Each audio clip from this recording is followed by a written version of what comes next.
Bonjour à tous, c'est Christophe pour NeoProGraphics. Alors dans une prochaine vidéo, là pour l'instant c'est juste un aperçu, dans une prochaine vidéo je vais vous faire plein de tutoriels sur les machines point numérique, donc, sur le réglage des steppers. Il y aura également l'usinage complet du boîtier de commande, parce qu'en fait je vais fabriquer un boîtier de commande fermé et ventilé, hein, avec tout le système de commande intégré. Il y aura également un petit visu pour vous présenter la petite carte électronique qui permettra de piloter le démarrage du spindle via Mac 3. J'ai déjà testé, ça fonctionne parfaitement, les moteurs fonctionnent parfaitement également. Donc franchement, je suis assez content de cette petite carte électronique. Il n'y a même pas de firmware à intégrer ou quoi que ce soit, hein, c'est directement piloté via le logiciel. Donc je vous expliquerai comment faire fonctionner tout ça via le logiciel. Je vous ferai des tutoriels sur Mac 3 également. Pour l'instant, ça sera la version démo. Par la suite, j'économiserai pour pouvoir acheter une licence officielle. Parce que ce logiciel, au final, c'est un logiciel qu'on achète une fois et après, ça va être le logiciel qui va me servir tous les jours dans mon travail. Dans mon travail de découpe et tout, sur ma passion. Et par la suite, je pourrais peut-être commencer à découper des pièces et puis commencer à produire quelques petits trucs pour des gens, pour tout le monde. Donc, pour les gens qui me demanderont de découper des pièces, je pourrais au moins faire ça. Puis après, par la suite, je pourrais fabriquer également des kits en bois, faire des trucs intéressants. Voilà. J'ai envie de vraiment revenir vraiment quelqu'un j'ai envie de me remotiver, de faire des trucs vraiment intéressants pour tout le monde, partager tout ça. Voilà. Parce que mon but, c'est avant tout de vivre une passion. Voilà. Et de la partager avec tout le monde. C'est-à-dire que je ne cherche pas à vendre les trucs le plus cher du monde alors qu'on peut avoir très bien la même chose pour beaucoup moins cher. Et qui fonctionne également. Donc voilà. Il y aura ma CNC qui sera présentée par la suite, il y aura les logiciels, il y aura les imprimantes 3D qui seront toujours de la partie. Après, il y a pas mal de petites choses à vérifier, à valider ensemble, on verra bien. Donc, également l'atelier qui a été mis à jour un petit peu, avec quelques machines outils qui sont arrivées. Donc là, j'ai une scie à onglet qui permet de découper pas mal de petits trucs. Une pièce en bois avec un certain angle que j'ai besoin.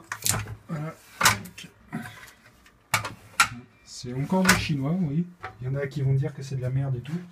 Mais je veux pas dire, mais la fraiseuse que j'utilisais sur l'échappée au cours en attendant, elle a très bien fonctionné et elle fonctionne encore. Alors que j'ai une Dremel qui a lâché au bout de même pas 2 heures d'utilisation sur la machine, alors que je m'en servais de temps en temps. Mais elle a chauffé, et puis au final, l'interrupteur. J'ai regardé sur internet, apparemment cette série-là aurait un problème de relais au niveau du commutateur. Elle a tendance à planter, à cramer tout seul. Et la pièce est introuvable, il faut racheter une Dremel. Donc j'ai pas envie de m'amuser à acheter des outils à 70 balles pour ça. Donc du coup j'ai acheté le Spindle qui est vraiment fait pour. Même si cette petite perceuse-là m'a vraiment dépanné. Vous pourrez voir que j'ai que des outils chinois, franchement. C'est peut-être des outils pas chers. Mais la perceuse ici, avec batterie, je m'en sers assez souvent. J'ai vu des perceuses de marque supérieure avec des batteries qui ont lâché, qui n'ont jamais tenu. Là, la batterie, c'est la même depuis le début que je l'ai acheté. Franchement, ça tient. C'est du chinois, mais ça tient. La scie sauteuse, là, c'est de la merde également, c'est du chinois. Mais franchement, ça découpe très bien. Le seul souci, c'est que ça fait du bruit. Parce que c'est du bas de gamme, mais même la perceuse, la meuleuse d'angle, franchement, c'est des outils qui tiennent très très bien. Pour des outils. Franchement, l'atelier là, il ne faut pas croire qu'il y en a pour des milliers d'euros. C'est pas du tout le cas. Là, la machine elle coûte qu'une quarantaine d'euros. Là, la perceuse à colonne elle coûte une soixantaine d'euros. Les outils ici sont également des outils qui sont à moins de 15 euros. Là, la petite perceuse, elle était à 10 euros, je crois, un truc comme ça. Celle-ci, elle était à 14 euros. Ça, c'était dans les 15 euros. La perceuse qui est ici m'avait coûté 19 euros. Donc, je pense que c'est des outils qui valent vraiment le coup si on ne fait pas n'importe quoi avec et qu'on ne s'amuse pas à découper des choses qui ne sont pas prévues pour.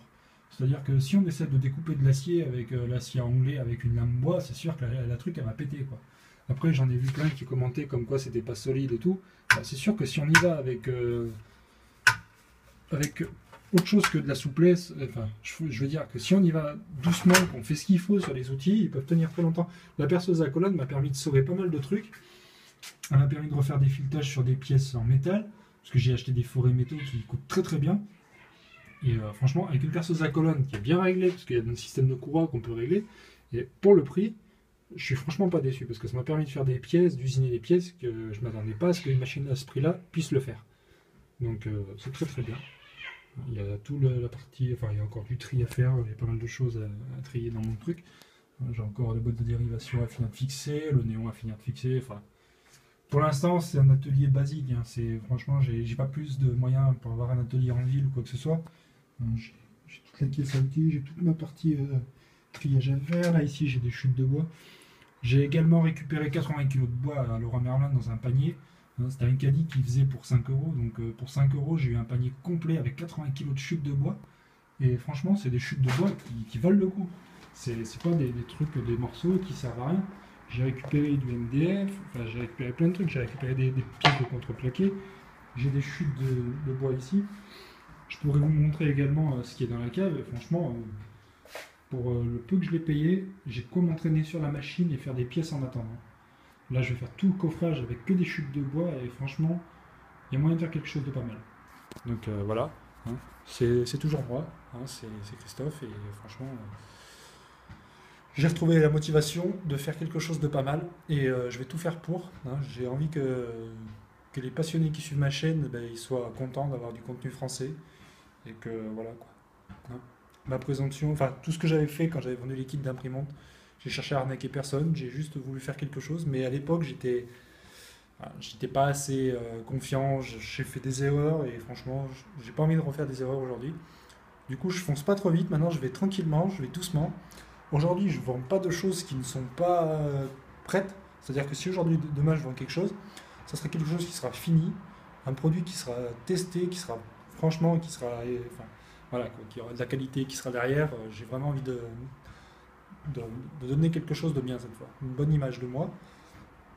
Donc voilà, je vous dis à bientôt sur ma chaîne YouTube et merci à tous les abonnés. Merci au nombre de vues qu'on a actuellement. On approche des 40 000 et ça commence à être très intéressant.